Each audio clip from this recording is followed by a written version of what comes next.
She was not supposed to lose. From the moment Princess Aloria was born, she was taught that her kind was superior. Her world was advanced, disciplined, and ruled by logic. Emotions were studied, not trusted. Compassion was controlled. Love was considered dangerous if it was not useful. And humans were watched from a distance, treated like a weak experiment that never quite evolved the right way.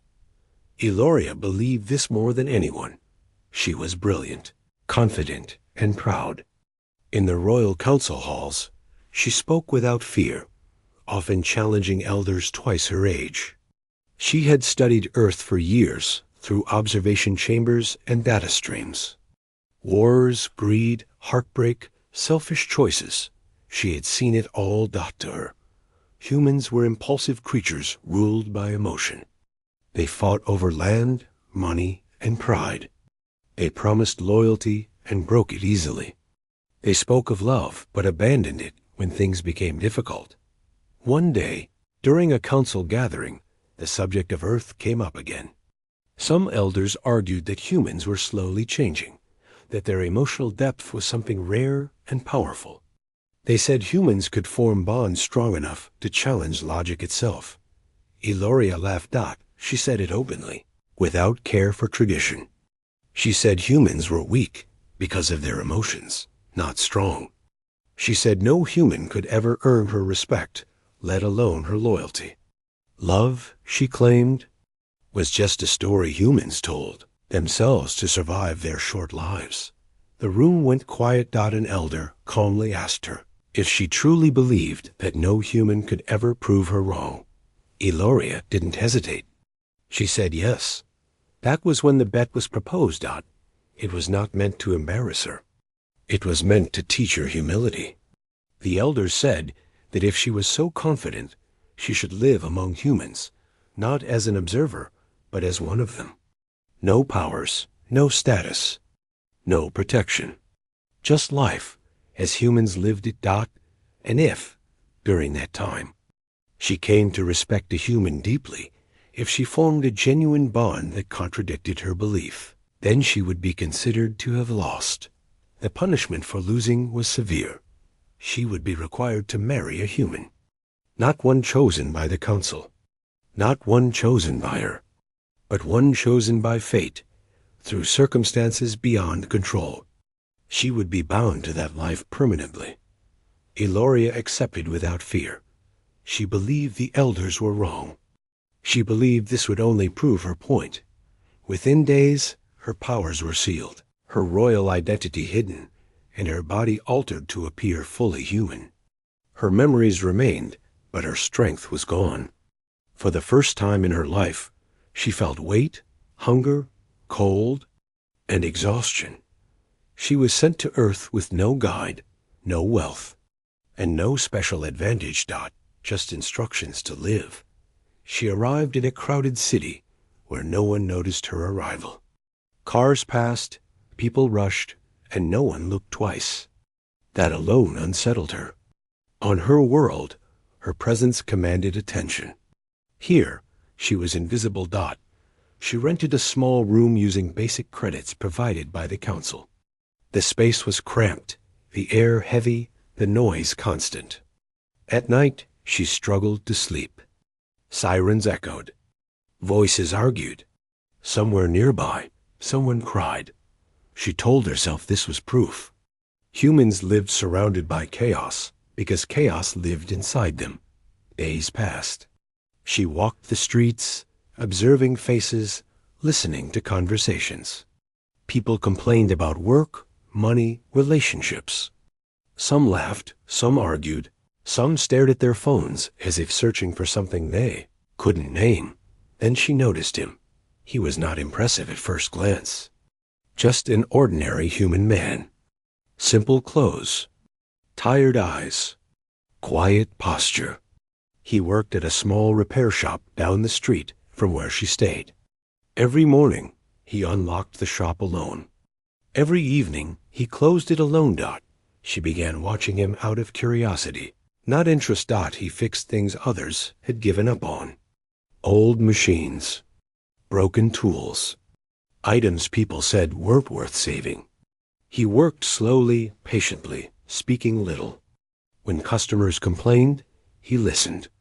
When they couldn't pay full price, he adjusted without argument. This confused her. From her studies, humans were driven by profit and self-interest. Yet here was one who seemed content with very little. One evening, she saw a woman yelling at him outside the shop. She accused him of wasting her time. She insulted him openly. Eloria expected anger, maybe defense. He apologized, not because he was wrong, but because she was upset. That moment stayed with her longer than she expected. Over the next weeks, their paths crossed naturally. She visited the shop with a broken device she didn't actually need repaired. He fixed it without asking questions. She tried to provoke him with sharp words, subtle insults, dismissive tone. He never reacted the way she expected. He was not weak. He was calm. She learned pieces of his life through observation. He lived alone. He sent money regularly to a family member. He skipped meals some days. When asked how he was doing, he always said, "I'm fine," even when he clearly wasn't. One rainy night, she saw him give his jacket to a stranger who was shivering at a bus stop.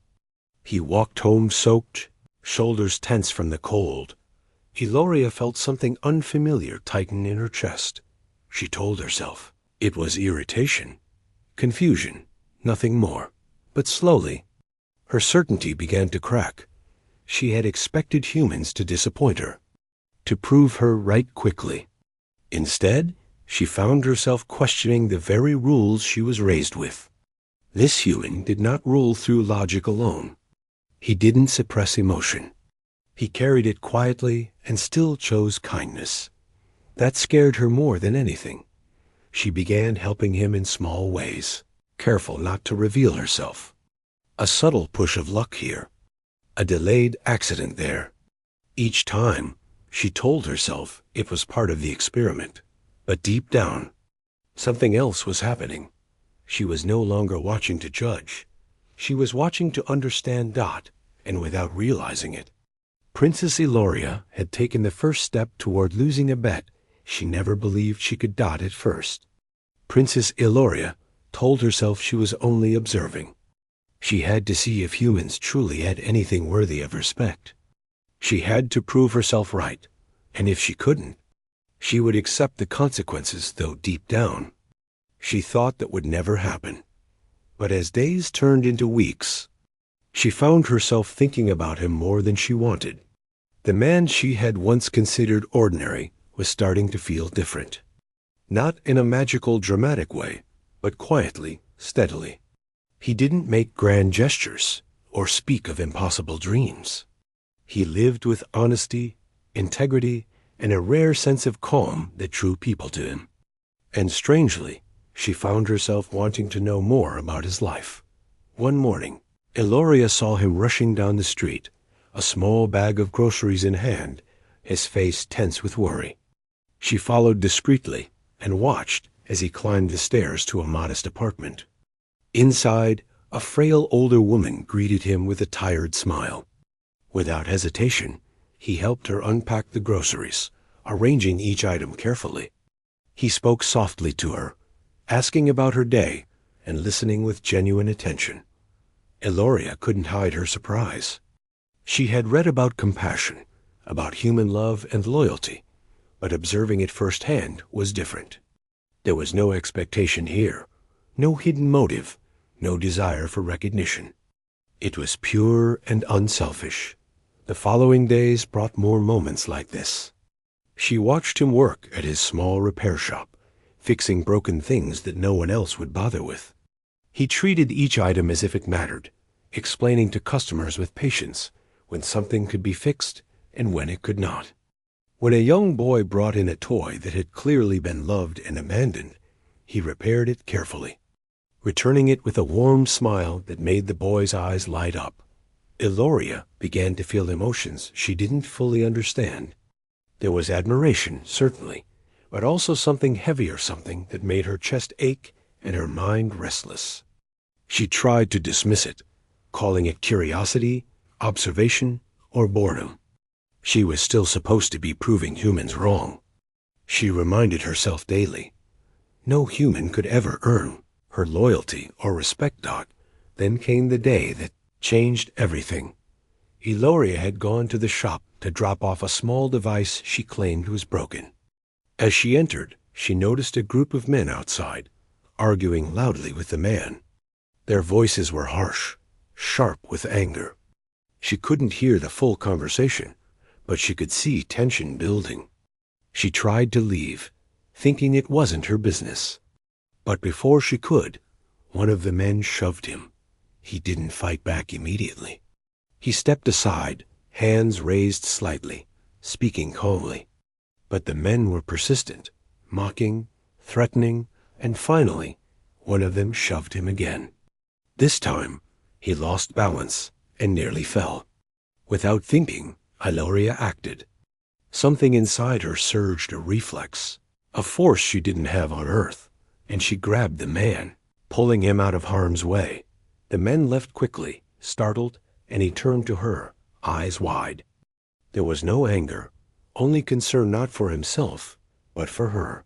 "You're going to get hurt," he said softly. "You shouldn't be here." Eloria felt a strange warmth at his words. Nobody had ever spoken to her like that. Not a royal, not a teacher, not a friend. He didn't see her as powerful, as a princess, or as someone extraordinary. He saw her as another human, fragile and vulnerable. And he cared. After that incident, she found herself thinking about him constantly. She followed him less as an observer, and more as someone wanting to understand him. She noticed the small things, how he smiled when a customer thanked him, how he hummed softly while working, how he paused to notice someone struggling with groceries on the street. One evening, she saw him helping a lost child find her mother. He knelt to talk to the girl, reassuring her with patience and kindness. When the mother finally arrived, the child hugged him tightly, and he smiled, brushing the hair from his face as if it were no big deal. Eloria felt her chest tighten. She realized that the bond between humans could be simple, quiet, and strong, something that didn't need grandeur to be powerful. But the deeper she got into his life, the more conflicted she felt. She remembered the bet, the punishment, and her world's expectations. If she admitted defeat, she would be forced into a life she had never imagined, married to a human, stripped of her title, her home, her world. The thought terrified her, but at the same time, she couldn't ignore the truth any longer. She began small experiments. She helped him without his knowing, fixing problems before they arose, subtly making his days easier. Sometimes she would place tools in his path just before he needed them. Other times she would leave small notes of encouragement, unsigned. And each time she watched his reaction. What surprised her the most was how naturally he handled kindness. He never questioned it, never assumed it was something extraordinary. He simply accepted it and moved forward, helping others as if that was the way life was meant to be. Slowly, Eloria realized that she was changing. She wasn't just observing anymore, she was learning. She was learning what it meant to care without expectation, to give without a return, to respect someone for who they were and not what they could offer. And with that understanding came feelings she had never allowed herself to experience. Admiration, respect, and most dangerously love. But she refused to admit it. Not aloud, not even to herself. Pride had always been her armor, and admitting these feelings would feel like defeat. Then, one night, a storm hit the city. Rain poured relentlessly, flooding the streets and forcing people to seek shelter wherever they could. Eloria had been walking home when she saw him outside, helping neighbors move belongings to safety. His clothes were soaked, his hands raw from lifting boxes and bags. Without thinking, she ran to help him. Together, they worked through the night, moving people to safety, rescuing stranded animals, and calming those who were frightened. She noticed how he never complained, never slowed, and never demanded recognition. Every action was thoughtful, steady, and entirely selfless. By the time the storm passed, they were both exhausted. Eloria looked at him and felt something she couldn't name. She wanted to tell him the truth, to reveal herself, to explain everything about who she was and why she had been watching. But she didn't. Fear held her back, not fear of him, but fear of herself. That night, she realized something undeniable. The bet was over. She had lost. The man she had underestimated, the human she had dismissed, had unknowingly earned her respect, her admiration, and her feelings. All the lessons she had studied, all the predictions she had made, were wrong. Humans were not weak. This one human, at least, was stronger, kinder, and braver than anyone in her world. She stayed awake long after the storm passed, replaying every moment, every choice, every act of kindness she had witnessed. She realized that she didn't want to leave. She didn't want to go back to her world, where power, logic, and control were everything. She wanted to stay, to understand more, to be near him, even if she couldn't say why, and yet she knew the consequences were coming. The council would call her back, and when they did, she would have to admit she lost. She would be forced into a life she had never imagined. But as she watched him sleep peacefully in his small apartment, exhausted but content, she felt a strange sense of certainty. Whatever the consequences, she could not regret what she felt. The human had changed her not through force, or logic, or even love, but through simple, quiet humanity. For the first time, Princess Eloria understood that life was not about power or control. It was about connection, trust, and care. And in that understanding, she found herself at a crossroads, one she had never thought she would face, one that would change everything about her life, her choices, and her heart. The call from her world came sooner than she expected. Eloria had been walking the quiet streets, lost in thought, when a shimmering portal appeared before her. The council's messenger stepped through, serious and unyielding. "Princess Eloria," the voice said, "it is time to return. Your presence here has been noted, and the terms of your bet must now be settled." Eloria felt her chest tighten. She had expected this moment, yet nothing could have prepared her for the weight of it. She had lost the bet. She had seen too much, felt too much, and the truth was unavoidable. She could no longer deny her feelings for the human she had grown to respect, admire, and quietly love. "You know what must happen," the messenger continued.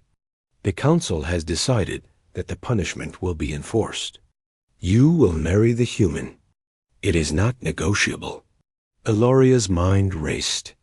She remembered all the moments that had changed her.